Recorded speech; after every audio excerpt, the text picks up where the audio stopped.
Adiala jail میں جے H Q gate حملہ case کی سماعت ہوئی۔ بانی پی ٹی آئی پر فرد جرم عائد کر دی گئی ہے، جبکہ سابق صوبائی وزیر قانون راجہ بشارت کو کمرہ عدالت سے گرفتار کر لیا گیا ہے۔ اڈیالہ جیل میں سماعت ہوئی ہے جے ایچ کیو گیٹ حملہ کیس کی، اور اس دوران بانی پی ٹی آئی پر فرد جرم عائد کر دی گئی ہے۔ سابق صوبائی وزیر قانون راجہ بشارت کو کمرہ عدالت سے گرفتار کر لیا گیا ہے۔ واضح رہے کہ اے ٹی سی نے جے ایچ کیو حملہ کیس میں آج کی تاریخ مقرر کی تھی فرد جرم عائد کرنے کے حوالے سے، اور آج کی سماعت کے دوران بانی پی ٹی آئی پر فرد جرم عائد کر دی گئی۔ اے ٹی سی نے جے ایچ کیو حملہ کیس میں ملزمان پر فرد جرم عائد کر دی ہے۔ سابق صوبائی وزیر قانون راجہ بشارت کو کمرہ عدالت سے گرفتار کر لیا گیا ہے۔ جے ایچ کیو حملہ کیس میں بانی پی ٹی آئی اور دیگر ملزمان پر فرد جرم عائد کر دی گئی ہے۔ اے ٹی سی کی عدالت نے اڈیالہ جیل میں اس کیس کی سماعت کی ہے، اور آج کی تاریخ مقرر تھی اس فرد جرم عائد کرنے کے حوالے سے، اور آج یہ فرد جرم عائد کر دی گئی ہے، جس کے بعد سابق صوبائی وزیر قانون راجہ بشارت کو کمرہ عدالت سے گرفتار بھی کر لیا گیا ہے۔ آپ کو بتائیں کہ اڈیالہ جیل میں جے ایچ کیو گیٹ حملہ کیس کی سماعت ہوئی ہے۔ 5 دسمبر کی تاریخ مقرر کی گئی تھی۔ فرد جرم عائد کرنے کے حوالے سے بانی پی ٹی آئی پر فرد جرم عائد کر دی گئی۔ اے ٹی سی نے جے ایچ کیو حملہ کیس میں دیگر ملزمان پر بھی فرد جرم عائد کر دی ہے، اور اس کے بعد سابق صوبائی وزیر قانون راجہ بشارت کو کمرہ عدالت سے گرفتار بھی کر لیا گیا ہے۔ مزید کارروائی بھی اس سلسلے میں اب کی جا رہی ہے۔ جے ایچ کیو گیٹ حملہ کیس ہے جس میں گزشتہ سماعت پر بھی فرد جرم عائد نہیں ہو سکی تھی، اور اس کے بعد 5 دسمبر کی تاریخ مقرر کی گئی تھی۔ دیگر ملزمان پر بھی فرد جرم عائد کر دی گئی ہے۔ بانی پی ٹی آئی سمیت دیگر جو ملزمان اس کیس میں نامزد ہیں، سب پر فرد جرم آج کی سماعت میں عائد کر دی گئی ہے، جس کے بعد صوبائی وزیر قانون راجہ بشارت کو کمرہ عدالت سے گرفتار بھی کر لیا گیا ہے۔ اڈیالہ جیل میں سماعت ہوئی ہے۔ اے ٹی سی نے یہ سماعت کی ہے۔ بانی پی ٹی آئی سمیت دیگر ملزمان جو کہ اس کیس میں نامزد تھے، سب پر فرد جرم عائد کر دی گئی۔ صداقت علی ہمارے ساتھ موجود ہے، تفصیلات ان سے جان لیتے ہیں۔ صداقت بتائے گا، اس کیس کے حوالے سے فرد جرم تمام ملزمان پر عائد کر دی گئی ہے؟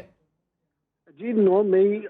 جی ایچ کیو گیٹ حملہ کیس میں آج انسداد دہشت گردی کی خصوصی عدالت کے جج امجد علی شاہ نے اڈیالہ جیل میں کیس کی سماعت کی ہے۔ دوران سماعت بانی پی ٹی آئی اور دیگر ملزمان کی جانب سے دہشت گردی کی دفعہ 23 اے ٹی اے کی جو درخواست تھی اس پر سماعت ہوئی، جس پر عدالت نے فیصلہ محفوظ کر لیا۔ بعد ازاں عدالت نے وہ درخواست پر پراسیکیوشن کی دلائل سننے کے بعد خارج کر دی، اور جو عدالت میں حاضر ملزمان تھے جن میں بانی P T I Sheikh Rashid, شیخ راشد شفیق، زرتاج گل،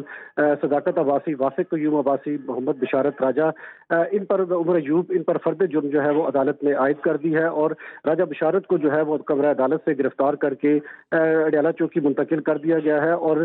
جو ملزمان عدالت میں آج حاضر نہیں تھے ان پر 10 دسمبر کو جو ہے وہ عدالت فرد جرم عائد کرے گی۔ ٹھیک ہے صداقت، آپ ساتھ ہی موجود رہیے گا۔ بیورو چیف کامران خان ہمارے ساتھ موجود ہیں، ان سے بھی اس حوالے سے بات کر لیتے ہیں۔ Kamran, J H Q gate حملہ کیس ہے، اس کی ہم نے دیکھا تھا کہ فرد جرم عائد کرنے کی کارروائی گزشتہ سماعتوں پر مؤخر کی جاتی رہی ہے، لیکن آج بالآخر فرد جرم عائد کر دی گئی ہے۔ اب تک کی کیا پیش رفت ہے؟ جی بالکل، دیکھیے یہ 9 مئی سے متعلق کیس ہے جس میں پی ٹی آئی کے جو سینٹرل لیڈرشپ ہے وہ اور اہم کارکنان جو تھے وہ اس میں ملوث تھے۔ ان کے خلاف یہ کیس جو ہے اینٹی ٹیررزم کورٹ میں چل رہا تھا، اور اس سے پہلے اس کی یہ سماعتیں جو تھیں، آج یہ پہلی سماعت ہے جو کہ اڈیالہ جیل میں ہوئی ہے۔ اس سے پہلے اس کی تمام سماعتیں جو ہیں وہ جو انسداد دہشت گردی کی عدالت تھی وہاں پر راولپنڈی میں ہی ہوتی رہی ہے، وہاں پر یہ پیش بھی ہوتے رہے ہیں۔ آج جو ہے یہ فرد جرم عائد کرنے کی کارروائی تھی، اور فرد جرم کا یہ ہوتا ہے کہ ملزم کو پیش ہونا ہوتا ہے، ملزم سامنے ہو، اور پھر اس کے اوپر پہ فرد جرم جو ہے وہ اس کو چارج شیٹ کیا جاتا ہے۔ تو آج جتنے ملزمان تھے جو کہ اس وقت موجود تھے وہاں پر، ان کو جو موجود تھے ان کے اوپر نہ صرف یہ کہ فرد جرم عائد کی گئی بلکہ ان کو اس کے بعد گرفتار بھی کر لیا گیا۔ اس میں عمر ایوب بھی شامل ہیں، اس میں زرتاج گل وزیر بھی شامل ہیں، راجہ بشارت سابق وزیر ہیں وہ شامل ہیں، تو ان کو گرفتار بھی کر لیا گیا ہے۔ اور جو باقی اس میں جو ملزمان ہیں جو کہ آج پیش نہیں ہو سکے تھے، ان کے اوپر فرد جرم کی کارروائی جو ہے اب وہ 10 دسمبر تک ملتوی کیا گیا ہے کہ 10 دسمبر کو یہ دوبارہ سماعت ہوگی، اڈیالہ جیل میں ہی ہوگی، اور فرد جرم کی جو فردر کارروائی ہے اس کو آگے بڑھایا جائے گا۔ کامران یہ بتائیے گا کہ گزشتہ جو سماعت پر فرد جرم عائد ہونا تھی تو شاہ محمود قریشی بھی چونکہ نامزد ہیں، انہیں کوٹ لکھپت جیل سے لایا گیا تھا، تو کیا آج کی سماعت میں وہ موجود نہیں تھے یہاں پر، انہیں دوبارہ یہاں پر پیش نہیں کیا گیا؟ جی آج کی سماعت میں پیش نہیں تھے، ان کو پیش نہیں کیا گیا تھا، اور بہت سے ایسے ملزمان ہیں جو کہ آج کی سماعت میں پیش نہیں ہوئے تھے۔ ان میں تو جو میں نے جیسا کہ بتایا کہ جو اس وقت آج اس میں ہوئے تھے پیش، اور جن کی کہ فرد جرم جن کے اوپر عائد ہو گئی، ان کو پھر ظاہر ہے کہ ان کی پھر ضمانت، حق ضمانت جو ہے وہ منسوخ ہو جاتا ہے اور ان کو گرفتار کر لیا جاتا ہے۔ تو یہی وجہ ہے کہ آج فرد جرم کی کارروائی عائد ہونے کے بعد ان کو گرفتار بھی کر دیا گیا ہے، اور اب یہ باقاعدہ ٹرائل جو ہے وہ چلے گا۔ جو فرد جرم کی کارروائی ہے اس میں یہی ہوتا ہے کہ جو استغاثہ ہے وہ چالان پیش کرتا ہے، اور ایسی صورت میں ان کو جو فرد جرم ہے وہ پڑھ کر سنائی جاتی ہے، یعنی جو متعلقہ جج ہیں وہ ملزمان کو اپنے سامنے وہ پڑھ کر سناتے ہیں کہ آپ کے خلاف یہ چارج شیٹ ہے اور ان الزامات میں آپ کو گرفتار کیا جاتا ہے، تو کیا آپ ان الزامات کی تردید کرتے ہیں؟ اگر تو وہ اس کو مان لیں تو ایسی صورت میں پھر یہ مان لیا جاتا ہے کہ وہ قصوروار ہیں، تو معاملہ آگے چلتا ہے۔ لیکن اگر وہ اس کی تردید کر دیں تو ایسی صورت میں پھر باقاعدہ ٹرائل کا آغاز ہوتا ہے، یعنی اب اس کا باقاعدہ ٹرائل ہوگا جس میں ان کو دفاع کا پورا حق دیا جائے گا، اور اس میں کراس ایگزامینیشن ہوگی، گواہان پیش کیے جائیں گے دونوں اطراف سے، اور پھر ٹرائل باقاعدہ شروع ہو کے جب یہ مکمل ہوگا تو پھر عدالت کسی فیصلے پر منتج ہوگی۔ ٹھیک ہے، تو اب اس میں فارمل پروسیس نیکسٹ سماعت پر کیا متوقع ہے؟ بیانات ریکارڈ کیے جائیں گے؟ لیکن ابھی جو آج کی جو کارروائی تھی اس میں یہ کہا گیا ہے کہ چونکہ فرد جرم کی کارروائی ابھی صرف چند ملزمان ہیں جن کے اوپر یہ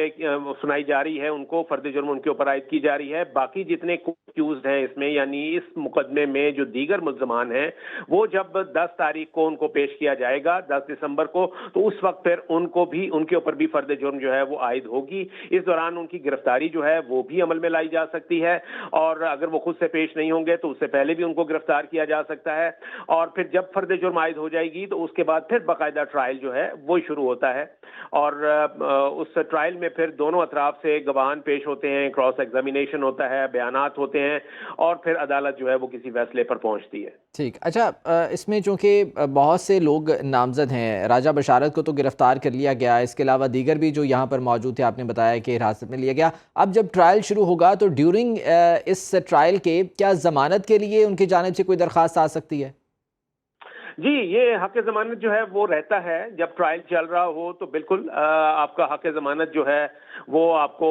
حاصل رہتا ہے، اور لیکن میں یہ بتاتا چلوں کہ یہ چونکہ انسداد دہشت گردی کی عدالت میں کارروائی چل رہی ہے، اور جو انسداد دہشت گردی کا قانون ہے جس کے اوپر 780A خاص طور پر اس شق کا اطلاق ہوتا ہے، یعنی دہشت گردی کی دفعات آپ کے اوپر لگی ہوں، تو ایسی صورت میں پھر وہاں پر عدالتیں جو ہیں وہ آپ کو ضمانت دینے میں تعامل سے کام لیتی ہیں۔ اتنی ضمانت حاصل کرنا یا ضمانت پہ رہائی پانا اتنا آسان نہیں ہوتا، تو اس لیے لیکن یہ کہ یہ حق بہرحال محفوظ رہتا ہے کسی بھی ملزم کے پاس تا وقت یہ کہ اس کو سزا نہ سنا دی جائے، تو اس لیے یہ ان کا اب یہ ہوگا کہ ان کے پاس یہ آپشن ضرور ہے کہ یہ اس سے جو اپلیٹ کورٹ ہے، یعنی انسداد دہشت گردی کے فیصلے کے خلاف اگر کہیں اپیل ہوتی ہے، ہائی کورٹ ہے جو کہ ریلیونٹ فورم، تو وہاں پر ان کے پاس یہ حق محفوظ ہے کہ یہ اپنی وہاں پر ضمانت کے لیے رجوع کر سکتے ہیں۔ ٹھیک ہے، اب 10 دسمبر کو دوبارہ سے جو ہے وہ سماعت ہوگی، جو لوگ رہ گئے ہیں ان پر فرد جرم عائد کی جائے گی۔ کل کتنے افراد جو ہے وہ نامزد تھے، ملزمان تھے اس کیس میں؟ جی دیکھیے اس میں تقریباً اس میں سلسلہ جو ہے، یعنی یہ والا جو معاملہ ہے اس کے اوپر تقریباً کوئی 26 کے قریب کہا جا رہا تھا کہ یہ ملزمان ہیں، اور کچھ اس میں ایگزیکٹ فگر اس لیے نہیں ہے کہ کچھ دیگر کا لفظ جو ہے وہ بھی ایف آئی آر میں موجود ہے، یعنی اس میں کچھ تو نامینیٹڈ ہیں جن کو کہ نام کے ساتھ جو ہے وہ ان کو اس ایف آئی آر میں نامینیٹ کیا گیا تھا، اور کچھ کو جو لوگ مفرور ہو گئے تھے، جو فرار ہو گئے تھے وہاں سے، ان کے لیے پھر ایف آئی آر میں دیگر کا لفظ استعمال ہوتا ہے۔ ایسی صورت میں پولیس جب انکوائری کرتی ہے، انویسٹیگیشن کرتی ہے، تو وہ ان دیگر افراد کا بھی جب ان کو سراغ ملتا ہے تو وہ ان کو کسی بھی اسٹیج پر پکڑ کر اس مقدمے میں شامل کر سکتی ہے، اس مقدمے میں ان کو چالان کر سکتی ہے۔ تو